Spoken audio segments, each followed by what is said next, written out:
Bonjour et merci de regarder notre vidéo. Aujourd'hui pour vous, nous nous sommes intéressés à la question suivante, CDS, what's next? Autrement dit, à quoi ressembleront les CDS dans le futur? Nous sommes basés sur un document de HSBC Global Research daté du 6 août 2013. Pour ce faire, nous nous poserons les questions suivantes. Qu'est-ce qu'un CDS? Pourquoi est-il remis en question? Quelles sont les réformes mises en place et quelles sont les réformes en cours de négociation?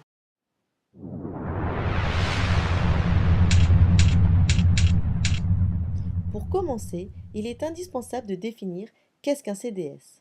Littéralement, un crédit défaut swap est un contrat de protection financière entre un acheteur et un vendeur traité de gré à gré. Pour simplifier, imaginons Madame A qui achète une obligation à Monsieur B. Celui-ci s'engage donc à lui verser un coupon périodiquement. Pour se protéger contre le risque de défaut de Monsieur B, Madame A achète une protection à Monsieur C. Ainsi, si Monsieur B fait faillite, Monsieur C devra la dédommager. On comprend donc aisément que le prix du CDS dépend de la probabilité de défaut de l'entité de référence. Ceci se retrouve sur cette courbe représentant le cours du CDS sur la Grèce depuis 2011 récupéré sur Bloomberg. On constate ainsi un pic en mars 2012 coïncidant avec l'échéance d'une dette de 14,5 milliards d'euros. En effet, à cette période, beaucoup d'investisseurs s'attendaient à la faillite de la Grèce. Un nouveau pic se fit sentir entre juillet et septembre 2012 suite à l'incertitude sur la Grèce qui planait toujours.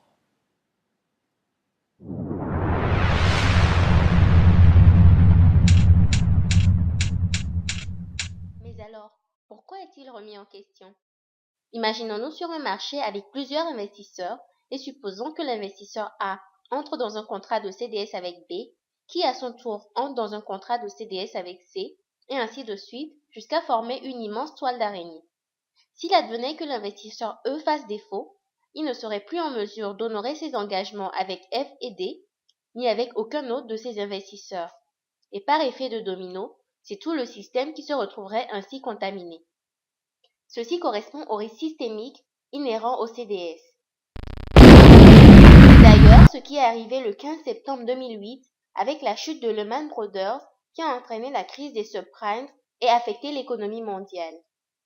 Ce risque est d'autant plus fort lorsque l'entreprise qui fait défaut a un poids important dans l'économie. Ce fut le cas de AIG, cet assureur mondial qui s'était engagé dans près de 50 milliards de CDS.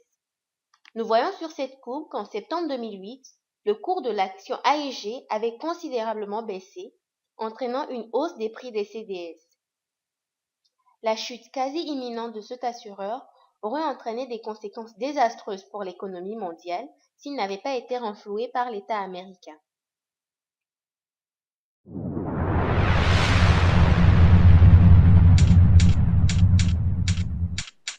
Quelles sont donc les réformes d'ores et déjà mises en place?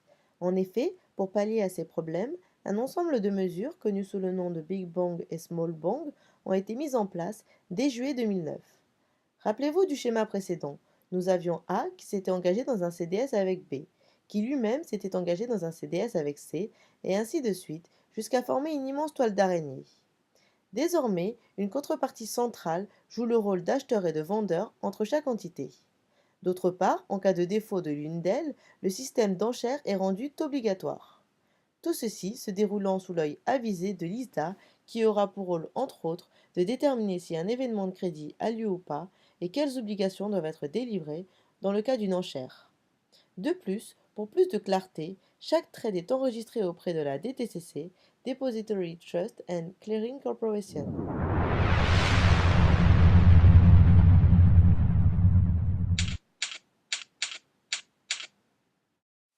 Quelles sont les réformes à venir? Nous avons parcouru un long chemin, mais nous ne sommes pas encore au niveau d'un marché standardisé. De nombreuses réformes sont en cours de négociation. Nous avons répertorié pour vous les trois principales, censées être appliquées dès mars 2014.